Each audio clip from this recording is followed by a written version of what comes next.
Welcome to Politics Done Right. I am your host, Egberto Willies. This is a progressive program that will take the mystery out of politics. This is the program that will encourage you to make sure government becomes we the people. Whether you are liberal, progressive, conservative, or otherwise, you get to air your point of view. We are an independent media outlet that, unlike mainstream media beholden to corporations, we only owe allegiance to you. Remember, you can also send me a tweet at EGBERTOWILLIES. That is at Egberto Willies. Let us engage. It is Politics Done Right. Well, folks, welcome to one more edition of Politics Done Right. I'm Egberto Willies, your host. Thank you so kind of being part of the show. I can see a whole lot of people are probably tuned into their TV. Well, I'll tell you what's going on to hear about Donald Trump once again getting indicted, and he's getting arraigned right now, arrested right now, fingerprinted right now, booked right now for the criminal that he is. E2247, welcome to the program. Welcome to the program, Bridge MCP, who says, hey, y'all. Likewise, we have El Señor Paul Fleming Sr., Paul Fleming Sr. from Atlanta, un lugar favorito de mío, que me gusta. There we also have AVQ, the one and only Michael Rudnin. How are you guys doing today? Michael said that he'll be watching from Twitch. Well, great to see you here, everybody that's here thus far. I think a lot of people are probably watching a lot of what's going on TV right now because where are my peeps? Where are my peeps? Well, you know what? We understand that they are, in fact, going to be coming. I'm pretty sure some more going to be showing up as they are right now. As Lee Grant is in the house, he says, hey, y'all. Lee Grant, how you doing, my brother? Bridge MCP says, hola, peeps. Hola, Bridge. ¿Cómo está mi amiga favorita? Estoy bien. It's on mute, but you're watching. I'm watching as well. We got to make sure that we keep this thing covered, right? So yeah, we're keeping it all on making sure we keep abreast. I forgot to turn on the closed caption, but I can kind of hear it a little bit, so that'll be fine. Anyhow, we're going to have a great program for you today. I think you're going to like it, but you know what? Where I want to start, if nobody has any commentary, I have quite a few videos for you today. These are, I have an activist that is a politician, progressive politician running in California. I also have an artist that is from New Orleans. And I also have Monica Garcia, who is into about voting. So these are three activists that I pulled in for interviews at Netroots Nation 2023. We did over, I think it's going to be up to 48 now because there's some folks that want to do it over Zoom. We couldn't get a time arranged out there. Well, it seems like I'm going to start out with El Señor Mike Pence. It seems like Mike Pence is touching the waters. It's tepid. He's checking to see how it's going to go over if he can attack Donald Trump for what Donald Trump really is, an anti-constitutionalist, etc. I want you to listen to this, and then we'll go ahead and take it on the other side. Fantastic what we're going to show. It seems like Mike Pence has finally gotten a spine. You got to see what he has to say in probably more a rather extensive interview that he did, or not an interview, a presser that he did with respect to Donald Trump and this new indictment. It turns out he actually has some interesting words to say. Indictment, anyone who puts himself over the Constitution should never be president. And you know what he did? He said that that's exactly what Trump did. Check this out, then we'll take it on the other side. Irrespective of the indictment, I want the American people to know that I had no right to overturn the election. And then on that day, President Trump asked me to put him over the Constitution. But I chose the Constitution, and I always will. And I really do believe that anyone who puts himself over the Constitution should never be president of the United States. And anyone who asks someone else to put themselves over the Constitution should never be president of the United States again. Now, With regard to the substance of the indictment, I've been very clear. I had hoped it wouldn't come to this. I had hoped that this issue and the judgment of the president's actions that day would be left to the American people. I testified under a subpoena before the grand jury. I'm somebody that believes in the rule of law, but look, I have nothing to hide. So my focus is going to be not on the indictment or the merits of it. There are profound issues. The president can make his case in court, but I'm going to make it clear to the American people, as I seek the Republican nomination, that despite what Donald Trump has said over the last 2.5 years, that I had no right to overturn the election. If this isn't a change in Mike Pence, I don't know what is. But you know what? If we are to make a change, it has to be more than Mike Pence, right? It has to be a lot of the other MAGA folks that are running that finally turns on this narcissistic thug who was once the president of the United States. Now, if that happens, yes, he'll maintain his 33% core, but I really think the drop off will be substantive enough that it will likely guarantee not just a presidential landslide, in as much as the polls are not showing that right now, but an electoral landslide, not only in the electoral college, but also for the subsequent races, meaning House races, governorships, etc. I know many are looking at this and are scared and think this is wishful thinking. I think this may be the point where we see the Republican Party starts to hit the inception of its destruction. Check this out and really think about it, because I think, a lot of times when things are about to fall, you don't exactly see when it's going to happen. Well, I think we are approaching that point. I really do. I really think we're approaching that point. But anyhow, welcome aboard, Melanie Keelan. Great to see you here from Barcelona, Spain. 2 programs today, Melanie. I saw you earlier in the morning, which would be, I guess, early, early afternoon there. Anyhow, Bridge MCP says federal courts don't allow cameras. Only SCOTUS can change that, but this trial of trials should be aired to everyone in the US. It might help us all. I think people need to see this in real time, because this is dangerous what Donald Trump is doing, and the lies that he's going to tell when people are not privy to seeing this videos on TV is going to be dangerous, because he'll lie and he'll create all kinds of stuff. We need to see this trial in real time before AI and all of that can change quite a few things. So yes, we need to see it in real time. I'm with you, Bridge MCP. E2247 says 216 years ago today, Aaron Burr's treason trial was plotting an insurrection against the United States, began in Richmond, Virginia, presided over by Chief Justice Marshall. E2247 also says the only reason it wasn't televised is that televisions hadn't yet been invented yet. There's no such excuse today. Agreed 100%. Michael Rudnin says establishment Republicans are trying their darndest best to prevent Trump from taking the GOP down with them. Trump's way out in the lead this Republican primary. Trump is likely to go forward to the general and then crash and burn once the trials start and the evidence becomes impossible to ignore. It sure seems like most American conservatives will choose to ignore and deny Trump's legal problems for as long as they can until they can't. I swear this playbook is the same damn thing most American conservatives are doing with climate change, as if they don't want to live in reality. I agree, brother. I agree. Carl Cox is in the house. He says Trump is code for an AZI. Bridge MCP says, hey, Melanie, and she is in the house. What is facha fuchsia tongue out? Oh, what does that mean, Bridge?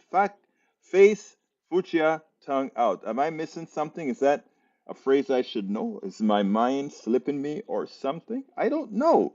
Help me out, Bridge. What does that really mean? Face fuchsia tongue out. Face fuchsia tongue out. What emoji is that? I don't know. Oh, that was supposed to be an emoji. That's what it is. That's right. That looks like the signal for the emoji. That's right. Sometimes your mind is thinking something so different from where things are that you forget that that is the kind of the symbol way in which emojis are in. This emoji, Exactamente mundo. Okay, let's go ahead and talk to Monica Garcia, what she has to say, and then we'll take it on the other side. Monica Garcia, take it away. Welcome to Politics Done Right. I'm here with Monica Garcia. Monica Garcia is with Stand Up America. We are a community of 2 million progressives from across the country. We're in every state and every congressional district, and we're working to pass common sense democracy reforms. Now, in these times where we have many times Republicans are trying to kind of garner the market on voters for things that's out of their interest, how are you all making a difference? Yeah. So we are supporting democracy efforts in different states. There are states that are pushing to expand voting, to bring more people into the fold, and restore voting rights, for example, for people who were formerly incarcerated. That happened in Minnesota. Recently, they also passed a big democracy package that makes it easier for folks to vote. So while many Republican states are trying to restrict the right to vote, there are others, and people should feel hopeful about this. There are others, Minnesota recently, New Mexico recently, are trying to make it easier. And that's something that we should be excited about. Now, I get that, let's say the states that we consider blue states are able to do that. Are you able to get some sort of a work done in the red states where that practice of denying people the ability to vote easily is done? Are you able to find approaches to get around it in those states? Are you helping people, let's say, register to vote or getting around the hoops that stop them from voting? Yeah, so what we have been doing in different states is defense work, so lobbying folks or lobbying lawmakers in those states that are trying to restrict the right to vote, and getting our members involved in calling their members or their local representatives to stop those. And I mean, there have been efforts that have been stopped in Alabama. Our community of there was calling folks, but there's also like a big movement within those states that are like used to fighting those fights, and they were successful this year. In other states like Florida passed a very restrictive law that makes it harder for third-party organizations, to register people to vote. And as we know, those organizations often are the ones that are registering lots of voters of color. But in that respect, there are other folks working through the legal system to challenge those. And I think it was just this week, a judge paused parts of that Florida law. They sure did. Yeah, they sure did. Now, how are you guys funded? Because, I guess the big thing right now is how these different organizations that are trying to do good, especially the ones that are considered doing the progressive things, are funded, or is it through websites? How are you funded? So part of it is through donations. If you sign up to receive our emails at standupamerica.com, but we're very fortunate in that our founder has, put in his own, he put his money where his mouth is, because he truly cares about these issues. And so with that, and supplemented obviously with, generous donations from either the public or donors, we've been able to support in-state partners. No, that is great, because one of the biggest problem we have in the movement to get people more engaged is in fact funding. That you have I don't want to say a Santa Claus, but a good donor. It's good citizen. A good citizen. Yeah. I think it is so important. Now, this election coming along, 2024.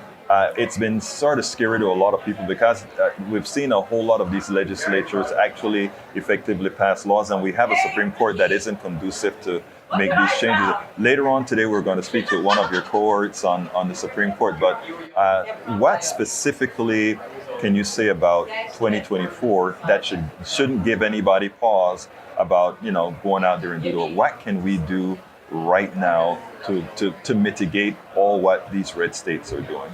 Yeah, I mean, I think getting involved in your local and state fights is critically important because they are the ones passing the laws that determine, really who gets to vote next year, or who has that ease to vote next year. And so, visiting standupamerica.com or going to local organizations that do this work is going to put us in a good position to vote next year. Well, that is so important. Now, you have a stellar career. You worked with some of the big wheels out there on the Hill. Tell us a little bit about that, because I want folks to understand that we have a lot of good people out there doing good work like yourself. Yeah. So I worked on Capitol Hill for nearly a decade. I worked first started off as a junior staffer working with Democratic leader Harry Reid in the Senate. And I worked for a few other folks, including Senator Durbin and Senator Catherine Cortez Masto. That's a good. That was a hell of a start, because I tell you what, they are also champions for things like voting and the others. So it was great having you. Before we close, anything would you like to add to the commentary?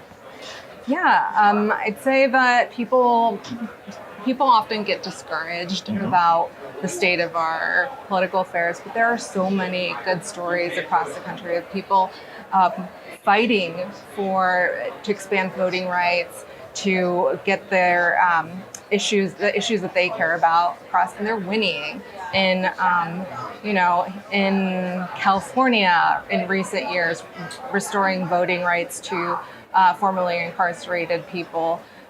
In New York, I think it was last year, passed a Voting Rights Act. And so, the pressure that people put on their lawmakers, it really works. I mean, working in Congress, when folks would call into the office, constituents would call, the members pay attention. Oh, so they really do listen to those calls. Yeah, absolutely. The folks at the front desk, they go back and they report to people. We've gotten so many calls on this issue, something that we should be paying attention to, and they really want to hear from their constituents, especially if you are a constituent, if you live in their district, if you live in their state.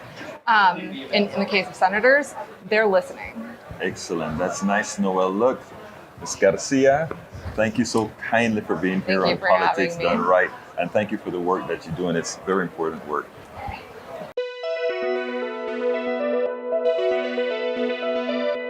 We spend a lot of time deconstructing the news, trying to parse it into a form that everybody can understand. We try to find those little nitpicks where it flies above the fray, etc. If you really like these videos that we do, I want to ask a big favor. Please go ahead, number 1, subscribe to our channel, and number 2, please join if you can. Thank you so kindly for watching. Keep watching. Please remember to share.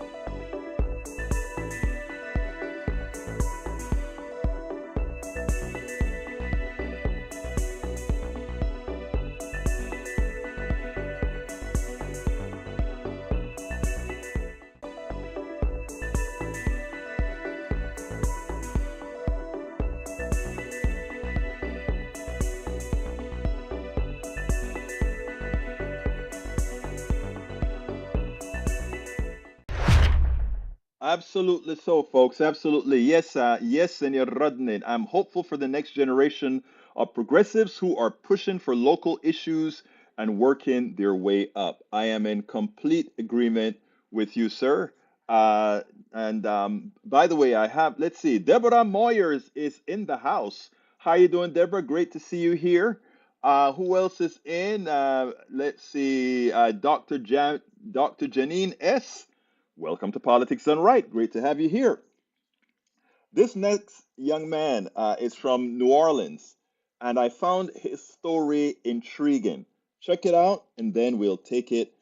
En el otro lado, we'll take it on the other side. Yeah, Trump was just sworn in or checked in or whatever it is that they do at these places. So let's go ahead and listen to Marcus Akinlana. Marcus Akinlana, welcome to Politics Done Right. How you doing, my friend? Oluwa Ishienla, the creator, makes a great work. Great. Well, hey, feel good. Thanks for you, my brother. Let me tell you something. First of all, before I get started, why are you at Netroots Nation? I was invited by the Vocal Fellowship Program. I'm a vocal fellow for 2023. I'm doing a project in the Deep South, and they also give us opportunities for training. So I'm here to get my consciousness expanded. Okay, well, now you taught me something over here. You know, in Panama, where I'm originally from, we have some of the folks of our hue, of our ethnicity. They were called cimarrones. Those were I guess the ex-slaves that took care of things on their own. Well, you told me there's a similarity in New Orleans. Yes. Tell me a little bit about that. Well, the original name of Louisiana is Bulbancha, the place of many tongues. And in Bulbancha, we had more, during the time, the dark days of slavery, we had more maroons, cimarrones, per capita. That's what I'm talking about, the cimarrones, per capita than Haiti or Jamaica. People don't know this. And they were ferocious freedom fighters and ingenious builders of their own way of life. And they basically took over the bayous in the eastern part of what's now called Louisiana, but the real name is Bulbancha, and in other areas north and west of what's now New Orleans, aka Bulbancha. And so they refused to be enslaved, and they fought militarily. But they also were masters of agriculture, bushmasters, masters of society, of building alternative societies. Now, what do you want to bring with this? Because, I mean, I think you're trying to reinvigorate, you're trying to rebuild what was there, because you think, I guess, the culture has fallen, gone awry, and you want to build back the strength that this culture had? Well, without a doubt. We're living in a post-Katrina reality. We have not really recovered from Katrina. People are not really talking about that, but it's a fact, as far as I'm concerned. But beyond that, we have over 300 years of vicious colonization. Okay? So, you know, now we find ourselves at a crisis. If you're familiar with what's going on lately in Bulbancha, aka New Orleans, you will know that we've been having all the evils of society spiraling out of control. Even though we have such a beautiful place with enormous culture, tradition, what are you and heritage. calling the evils of society? What exactly do you mean by that? Well, I mean, sociopathic behavior, that, as far as I'm concerned, has its roots in Eurocentric colonization. Okay? Which then exacerbates things like homicide rates, poverty, poor educational situations, housing shortage. You said it there. All the basics of life are in jeopardy for many people. Okay, now you just call that the Eurocentric colonization. And you're saying that because, let me tell you, I'm going to play devil's advocate here. You're telling me that you believe that the colonization that has occurred, the enslavement that has occurred, all of these things are the genesis of the problems in New Orleans and these other inner cities. It's actually what has caused this particular issue. You said it better than me. The genesis. I like the way you put it, the genesis. This does not take away anybody's responsibility to rise up and help to elevate this situation. Which is what you are doing in your organization. But the genesis of this comes from that, essentially. And then from there, it spreads out and spirals out into other unwanted behaviors and unwanted ways of thinking. One of the things that Eurocentric colonization does is it limits a person's worldview. So that whatever they're faced with in life, they can only pull out of that Eurocentric colonizing trick bag to try to come up with solutions to it. You dig? All right? So what we're doing is we're uplifting the name of the indigenes, Bulbancha, right? The place of many tongues. We're uplifting the way of thinking, the way of problem solving of the Maroons, so we can repopularize that so people can add that into their trick bag to master the challenges of life right now, today. I think, and tell me if I'm interpreting you correctly. I think what you're saying is you want to redirect these people's focus, and you think in redirecting these people's focus, you can actually have them remember where they're from, and because they had some sort of a personal authority, that will reduce this type of violence or whatever that will contribute to a higher culture. Because again, they will no longer be living in, or there will no longer be under what a foreign culture has, I shouldn't even say it that way, but what a foreign culture has done to them. A foreign culture has imposed upon them, which causes psychosis. Yeah, now let me tell you something that's interesting, right? Because, and this is something that I've faced before and had to have answered before. Folks would say, oh, well, you know, they would want to make it the issue that makes somehow the violence, well, let's say within the urban communities, the black communities, in your case, Bulbancha, New Orleans, that it is something intrinsic to the people itself, and they will go ahead and say, look at what's happening in not Kenya anymore, but look at what's happening in Yemen, or look at what's happening in these, and they will try to give an example of the violence that our media shows over here from these places at the same time that it shows the violence, and not realizing that two things: the colonization occurred all over the place as well. Yeah, they haven't done their studying. But secondly, it's not only that, but our brothers and sisters of all ethnicities, or brothers and sisters of all races, let's not forget the Yugoslavians, the war, what Yugoslavians did to Yugoslavians. Let's not forget what Serbians did to Herzegovinians. Let's not forget what Irish did to Irish. Let's not forget that the meanness of humanity at times can be all over, and it has no hue. It has no color. But the fact that we have certain issues, we need to start looking at humanity to solve our problems, and which is something that you're working on. Tell me something else that you guys are doing out there. Well, to give you an example, just I guess a couple of weeks ago, we had the fourth Bulbancha Rise Up, which is a series of Afro-Indigenous inspired Ifa, voodoo, art, music, culture, events to inspire people. We're not really trying to redirect people, but we are trying to inspire people. Because I'm a Olorisha, I'm a traditional priest, I'm an artist, and a few more things. So my job is to inspire. My job is to open people's eyes. And then they can solve the problems on their own. Or we'll solve it together, you dig? So what we did, give me an example. Treme is the oldest African-American neighborhood in the United States.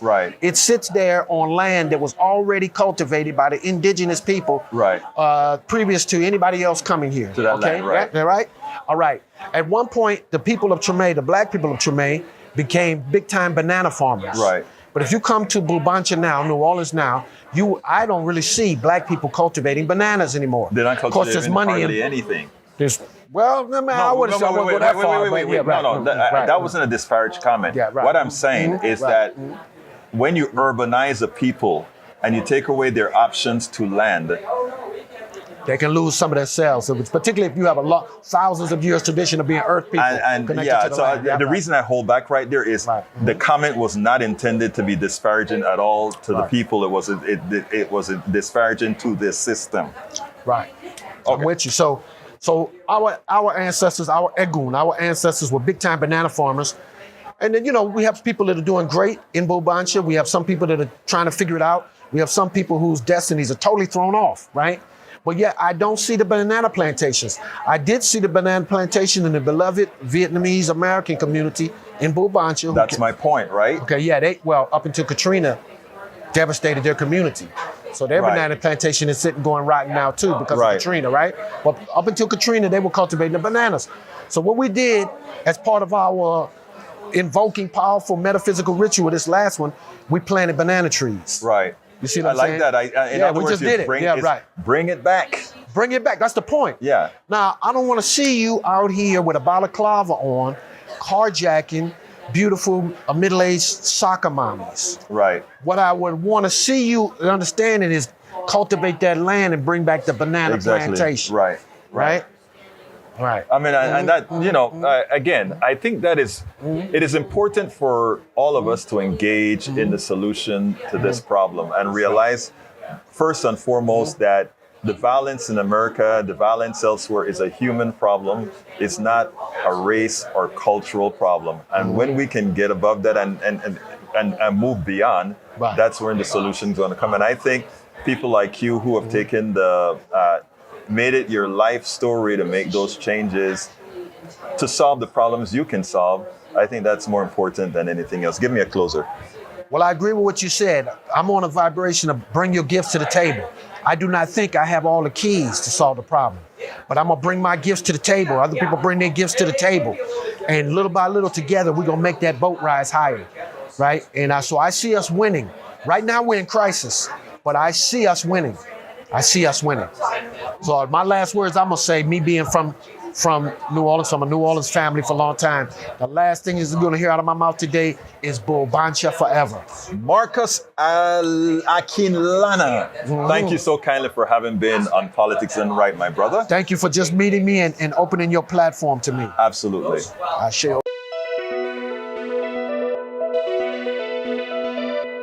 We spend a lot of time deconstructing the news, trying to parse it into a form that everybody can understand. We try to find those little nitpicks where it flies above the fray, etc. If you really like these videos that we do, I want to ask a big favor. Please go ahead, number 1, subscribe to our channel, and number 2, please join if you can. Thank you so kindly for watching. Keep watching. Please remember to share.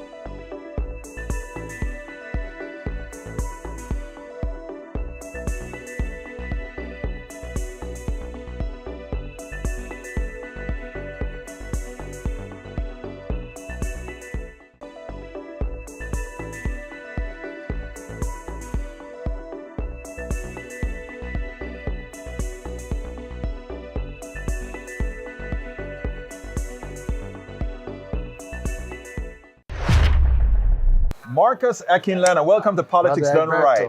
How you doing, my friend? Man, I couldn't get it to work. I couldn't get it to signal. Hey, anyhow, my dear Lee Grant. No, let me take care of Michael first. Michael says Eurocentric colonization is the root of crime. Huh? Need to prove an underlying point before expanding upon it.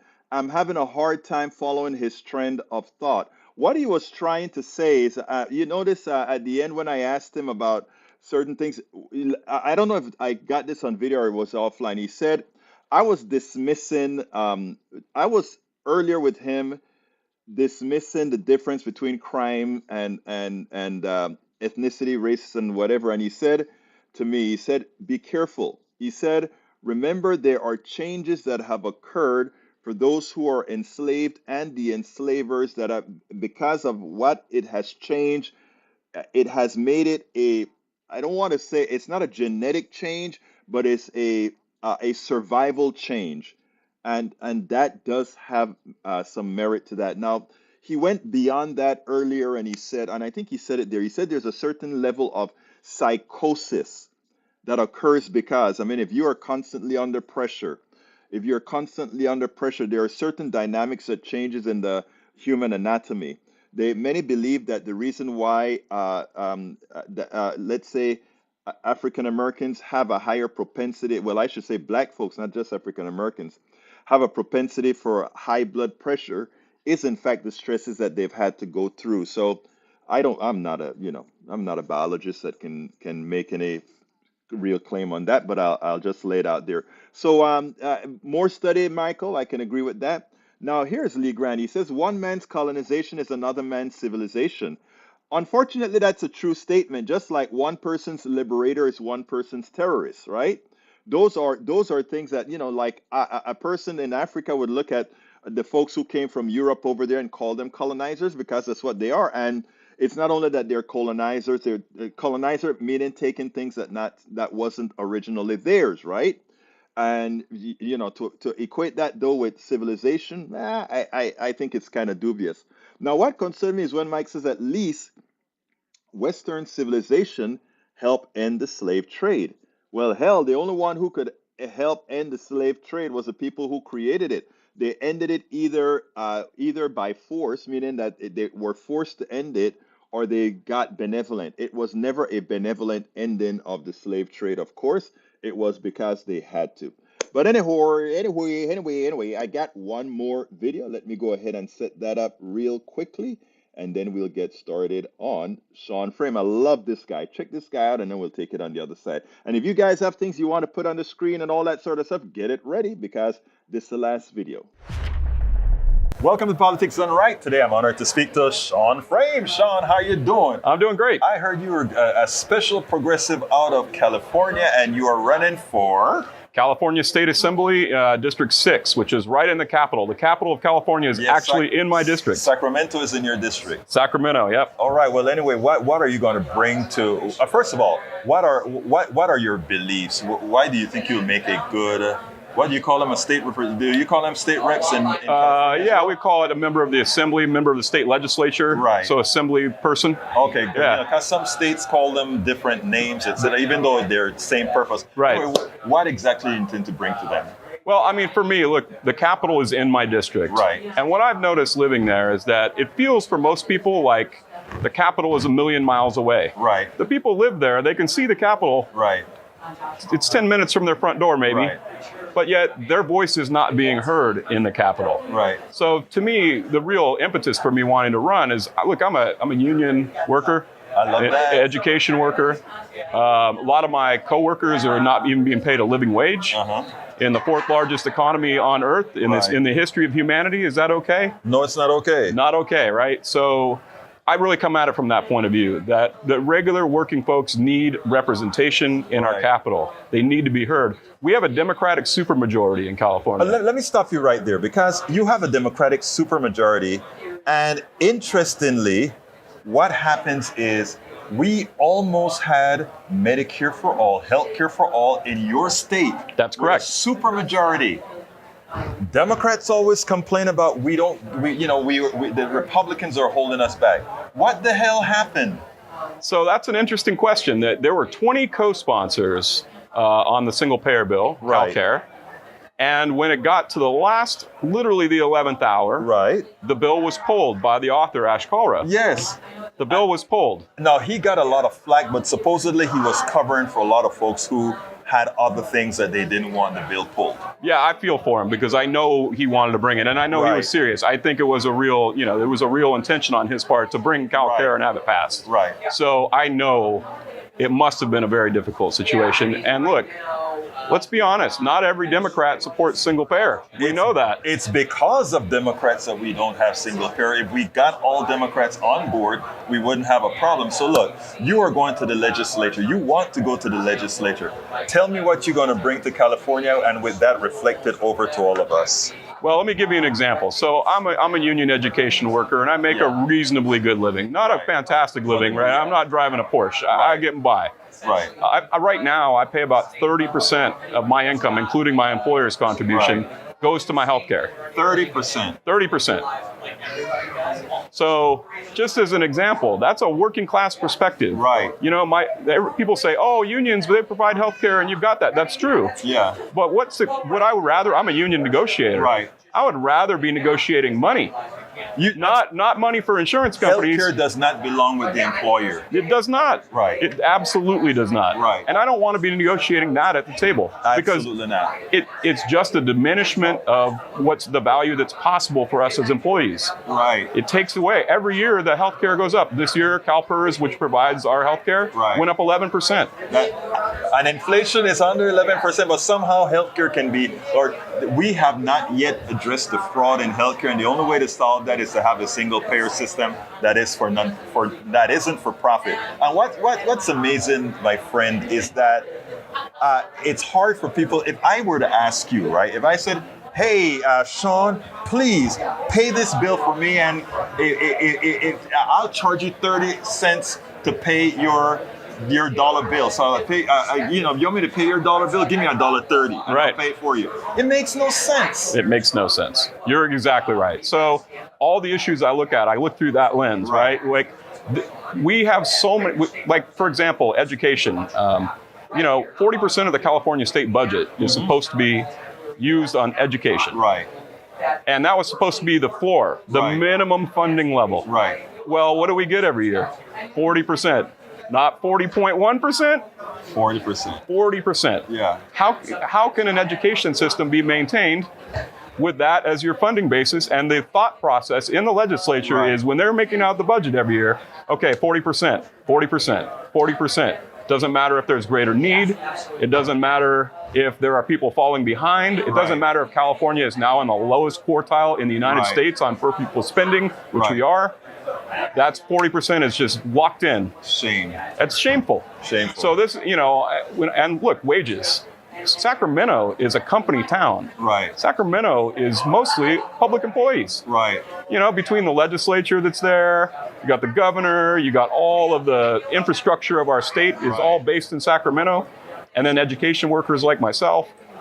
It's a huge number of public employees. Right. Why on earth are there so many people who are housing insecure in a place that it is the center of power for the fourth largest economy on earth? So then we're looking at Californians now. Tell Californians what is your platform, and in telling Californians what's your platform, make it afterwards why it should be a national platform. Okay. And should I look into you want me to look right at the... You look right at All right. that one camera. right there? Okay. Yeah. So my platform is really a working class platform. It's called For Us, All of Us. And so the things we were just talking about, it's fully funding education and making sure that education in California is among the best in the country, and leading the way and showing the rest of America what can be done. It's real action on the climate crisis, which should also be part of what we're doing in the United States of America. California, with 1 in 10 Americans living in California, should be the state leading the way on just about everything we do. It is single-payer healthcare. Absolutely single-payer healthcare, and that should be what we have in the United States of America. And it's a living wage for people that automatically adjusts up. So setting a wage floor that leaves people housing secure. Because when we talk about people being unhoused, what leads to people being unhoused? Well, half of it is that they aren't earning enough money. If you're not earning enough money, you're automatically housing insecure, one incident away. We have to stop having people earn such a low wage that they can't actually make a living, and that when one bad thing happens, they fall out of their house and they fall out of the system, and are so. Then what do you have to do? You have to find people and pull them back up, and you have to keep people from going there. Right. You know, I honestly, these are the issues that I want to lead on, and if we lead on them in California, we can make it happen in the United States of America, because we have 1 in 10 citizens, and we have such an enormous part of the American economy. And you are the 4th largest economy on earth. In the world. On earth. Sean Frame, it's been my pleasure to speak to you, and good luck, because Thank you. What we need, full-throated progressives out there making a difference. I appreciate you. Thank you. Thank you, brother. Yeah. We spend a lot of time deconstructing the news, trying to parse it into a form that everybody can understand. We try to find those little nitpicks where it flies above the fray, etc. If you really like these videos that we do, I want to ask a big favor. Please go ahead, number 1, subscribe to our channel, and number 2, please join if you can. Thank you so kindly for watching. Keep watching. Please remember to share.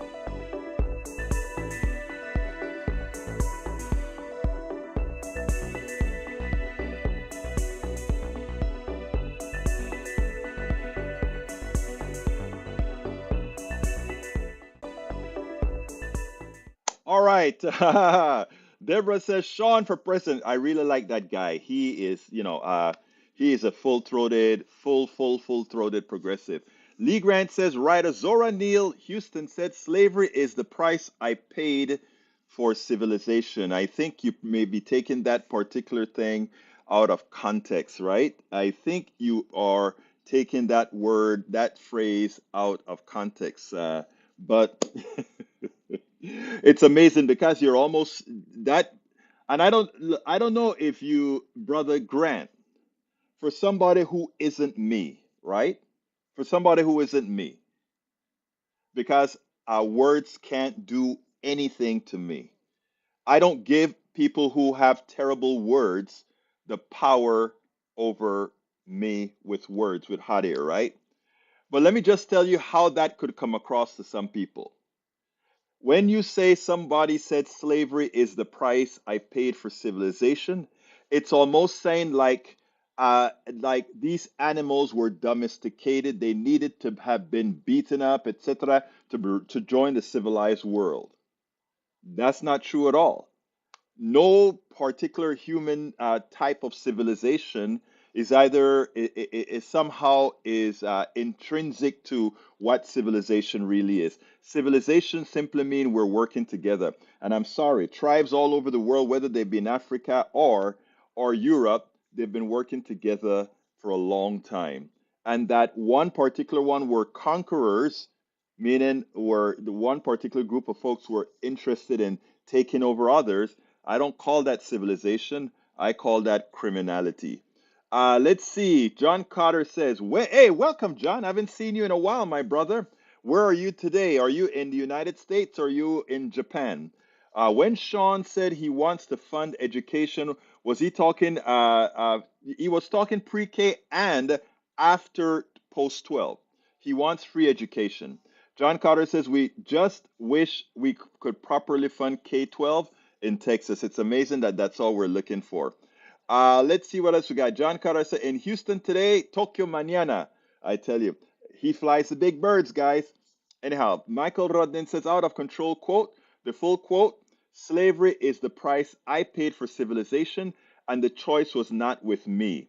It is a bully adventure and worth all that I have paid through my ancestors for it. No one on earth ever had a greater chance for glory, the world to be won and nothing to be lost." Thank you. You know, I have the absolute best team here at Politics Done Right. Thank you for looking that up in real time, Brother Rudnin, and putting it out there because context is everything. And using that phrase that Lee Grant, when we tell you that the sources of information that you kind of get from, they are using words to mislead you and to change you from things that I know deep in your heart you believe. Michael Ronen says, "This is from how it feels to be colored me." Zora Neale Hurston, 1928. Thank you, my brother. Seems the lag is still too much today. Really? Aren't you guys getting my? Oh, you're talking about the time between when I'm done and not. Yeah, I don't know. I don't have a quote on that one right now.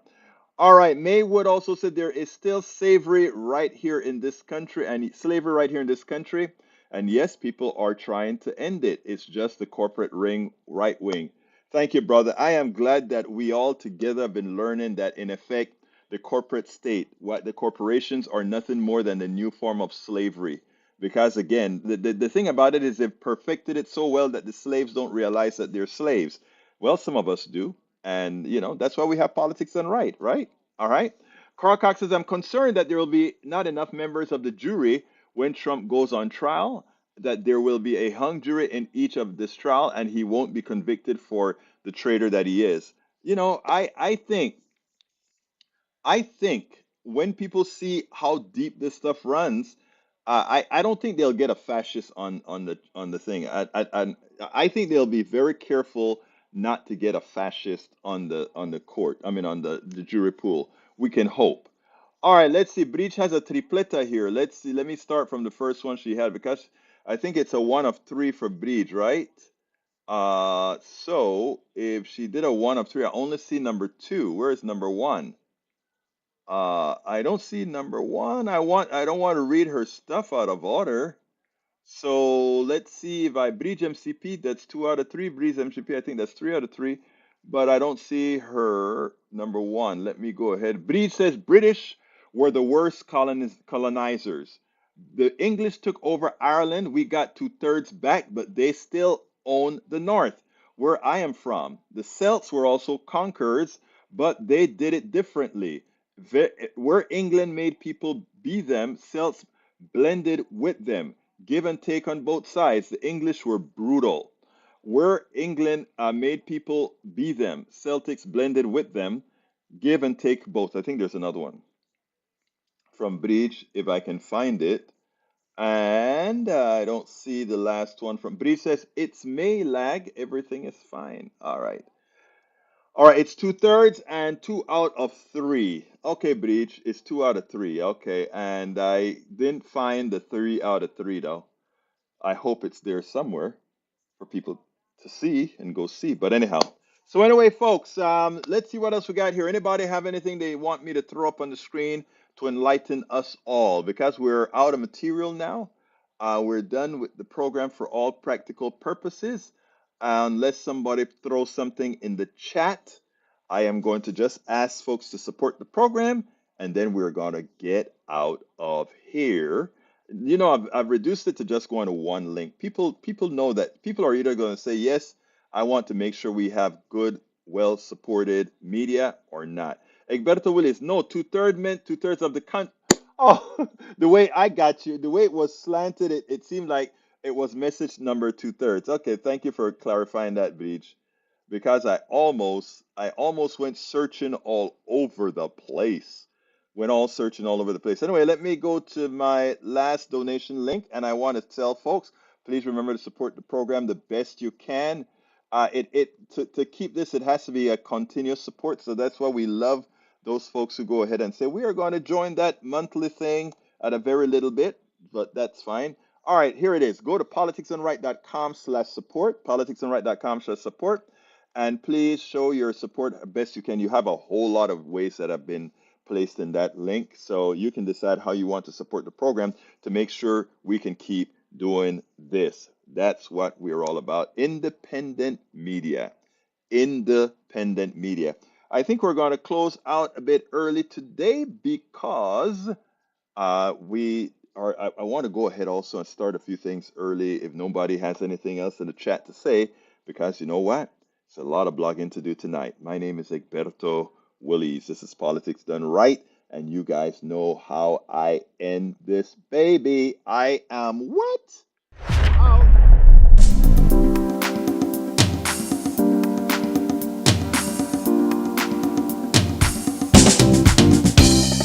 Welcome to Politics Done Right.